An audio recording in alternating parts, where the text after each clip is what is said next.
Hi folks, welcome back. I'm in the studio right now. We're going to try to attempt to do something relatively simple and a beginner's project. This is the ball in a cage. We did this at our Lancaster meeting, and I told you about a week ago I probably would try to show you how it's done.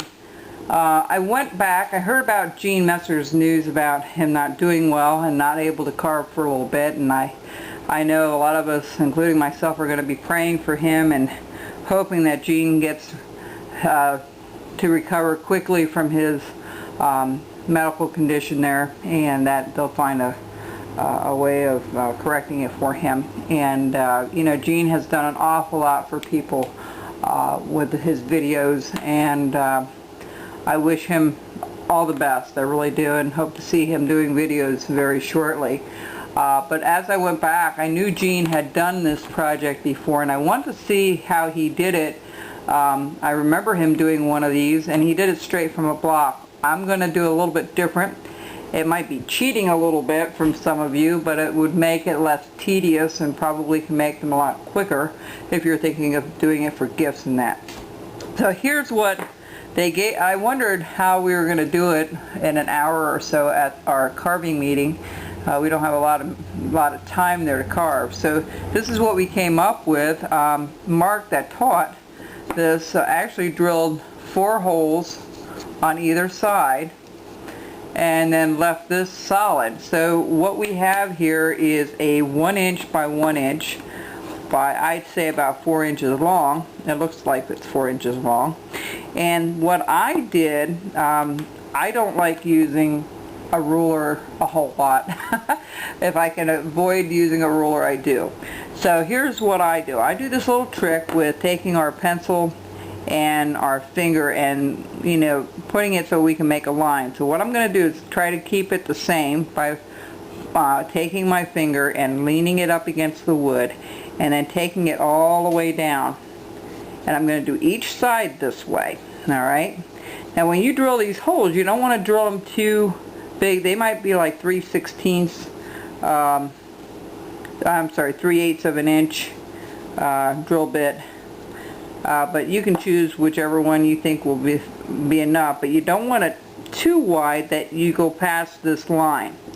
Okay, so I'm going to try to make all these lines the same. This avoids needing a ruler, and you want to do all 4 sides, like 2 sides of each side of the block. And then I'm going to take it about maybe a ½ an inch or so, and I'm going to mark it this way. Alright, this is what I did on my own there. Alright, and then we're going to do the other side. Everything's very, very even. Alright, these are going to be our references. And then over here I kind of took the pencil and took my 3rd finger, because it was longer and I could pivot it. I kind of put it somewhere and I thought, okay, this looks good. So I'm going to mark it there, and I'm going to mark it here. Okay, so that's going to be the same distance now from here to here. It's going to be the same distance from here to here, alright? Just by leaning your finger on it, everything's very, very even. It's a very quick way of doing it. So you're going to take your knife and you're going to start slicing. What I do is I start to, I start to work towards that line. And you can make this, it's going to have to be as wide, let's see, as wide as this hole. So this really needs to come out a little further. I'm sorry, let's do this a little further out. Maybe up to that hole there. Alright, we're just going to give it a little bit of leeway. Somebody said you try to, and then what you're going to do is whoops, I got to do all 4 sides too. Hang on just a second. So we did this side here. We're going to put this line over here. Same idea with the finger, leaning it up against the wood. That way you don't have to worry about if it's all the same or you're going to be off a little bit, you know. It will give you a nice little guideline. Okay, just like so. That will do it. Okay, so that's right up to the edge of those holes. So you can kind of figure it out when you drill it. Now, I'm sure he used a drill press. I have one somewhere around the farm, but I don't use it very often. But you can use a regular drill and just drill one hole on either side. That will help you out. But the hard part with this is cleaning it up. So they wondered how fast I could do it, and it still took me a couple hours to do it at the class, at this meeting, because we only had an hour, and I worked through our meeting itself because we only had like till from 6 to 8 o'clock or something to get it done, and I wanted to get most of it done. So what I'm doing is I'm spraying it with a new solution, not a new solution, but for those that want to know what it is, this is a let me wipe this. I got this kind of wet here.